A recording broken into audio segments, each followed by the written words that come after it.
Hey guys, this is going to be a video walking you through the application for the original contractor's license, and this is going to be if you are going with an S corporation. So I just recorded the video for the sole proprietorship. If you are getting a sole proprietorship, which we do not recommend, please go over to the other video. And if you do end up getting a sole proprietorship, give us a call and we'll tell you why that might be a horrible idea.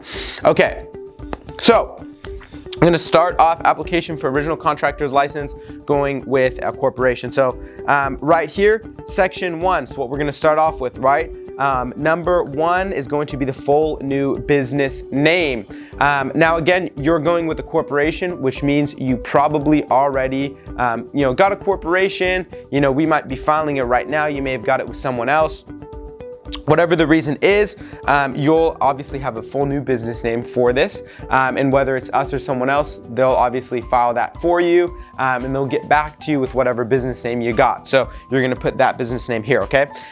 Number 2 is going to be the classification. In this example, we're going to use a C10, which is your electrical's license. But if you're getting roofing, plumbing, anything like that, you'd want to write the respective license. So roofing C39, plumbing C36, landscaping C27, whatever it might be, you're going to want to write it there. Okay. Now moving on to the question 3s. You have 3A, 3B, and 3C. Now question 3 and A, it's going to be your business street address and your business mailing address. So you'll write whatever that is here. In this case, we just used a completely random address. Now we usually do recommend getting some sort of virtual office or anything like that. We do offer it. We do $99 a month for it. And the reason why we do it is it's great for protection. Burglaries are the #1 crime in America, and you have to have some sort of address on there. It can't be any sort of P.O. box or anything like that. Now we let you use our address. Like I was saying, it can be on all your contracts, all your corporate documents, everything like that. It just protects you and your family better. So if that's something you want to do, just let me know. You can respond to this email or give us a call, but you're going to want to write the street address and the mailing address right there. And then moving on to C3, super simple stuff. You have your business email address, and then you have your business phone number, right? So whatever that is, put that there. And then this is super important, guys. For the business fax number, you want to write NA, okay? There's been many cases where people just haven't simply written NA and the state kicks it back. Now they're delayed another few weeks. I know it's pretty crazy, but hey, you chose to live here. It's California, right?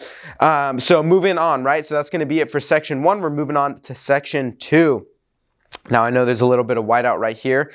In the last application video, we did sole proprietorship, but in this case, you're obviously watching this because you're doing a corporation, which is good, right? That's what we recommend.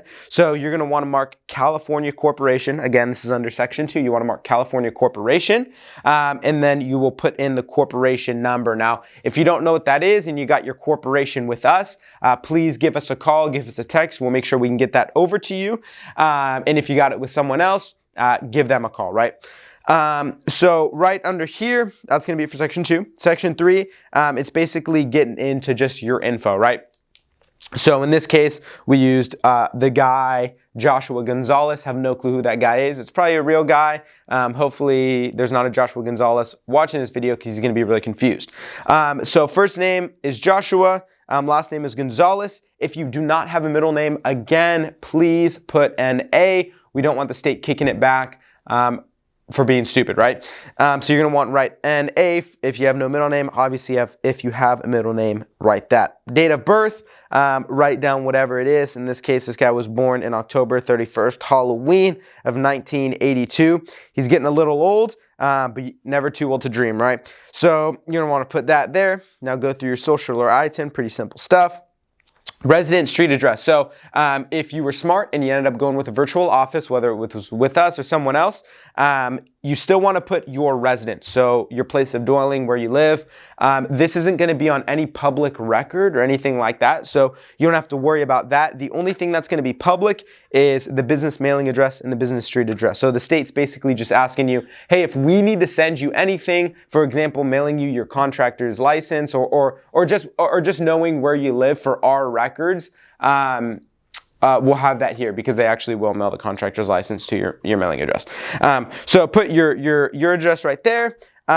Number 6, moving on to number 6, qualifiers existing or previous CSLB license number. You're going to want to write NA. In most cases, you're going to want to write NA, okay? If not, give me a call.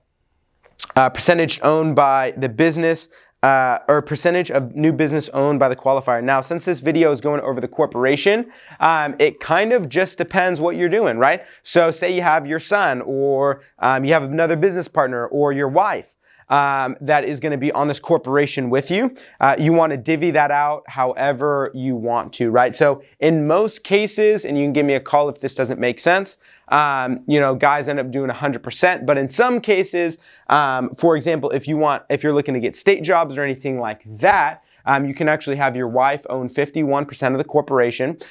So she owns the majority of the corporation, and then the state actually recognizes that as a minority-owned company, and they will give you more state jobs. So if you're looking to do that, obviously you're going to want to put your wife as 51% owner, and then you, since you're filling out the application, you would put 49% ownership for yourself. So your wife gets 51, you get 49. So in this case, let's just say we end up going with that. This is going to be 49% ownership, right?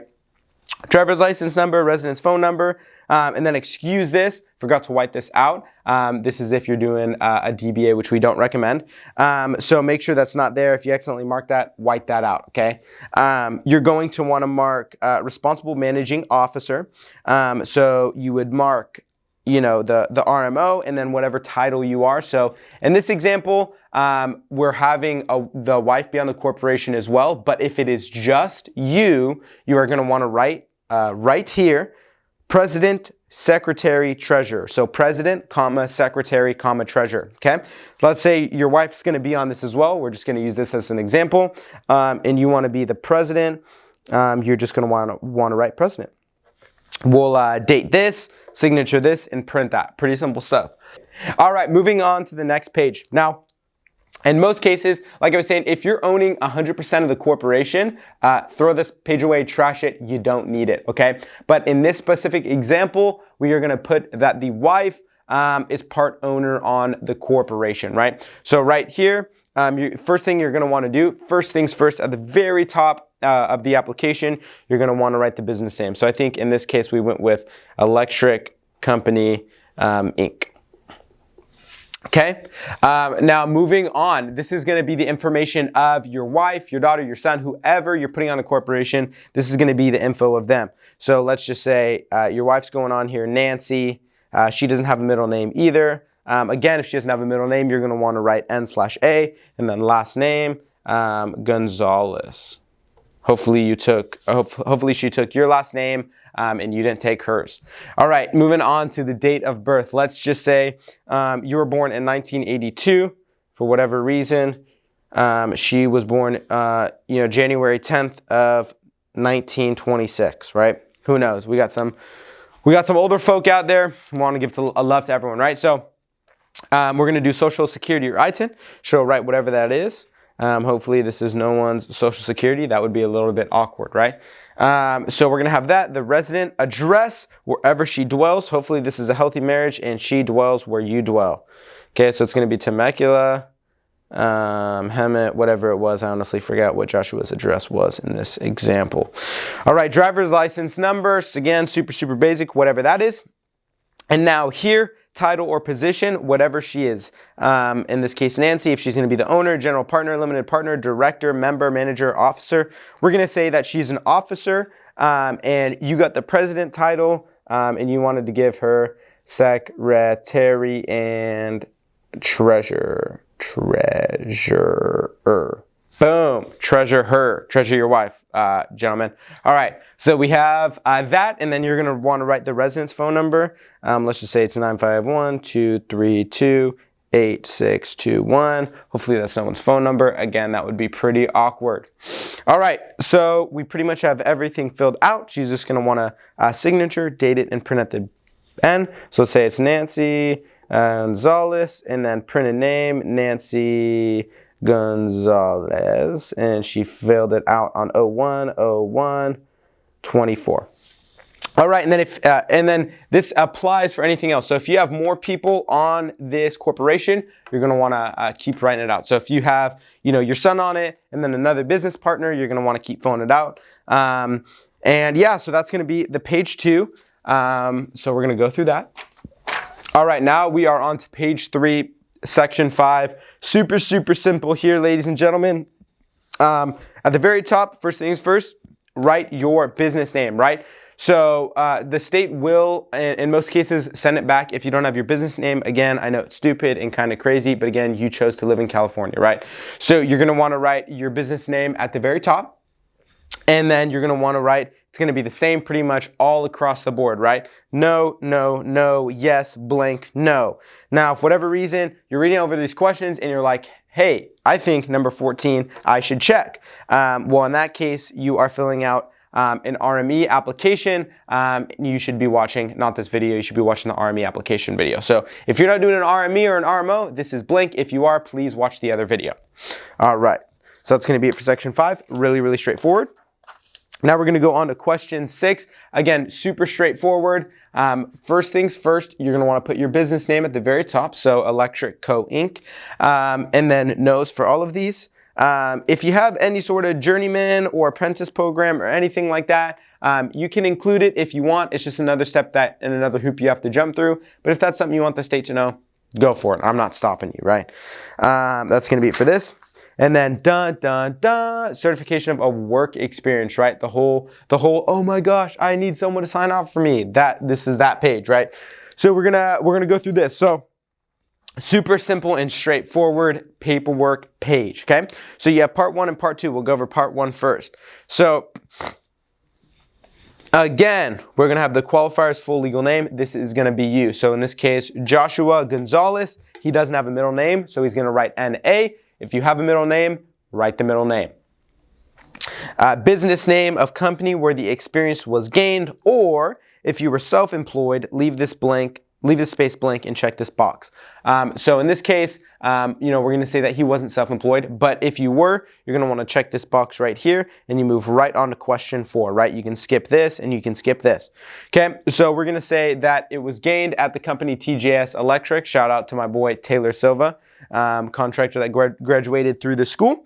License number of company, whatever that license number is, and the company's business address. If whatever reason you don't know either of these things, reach out to me. I have public records. I can search it up and get that for you, okay?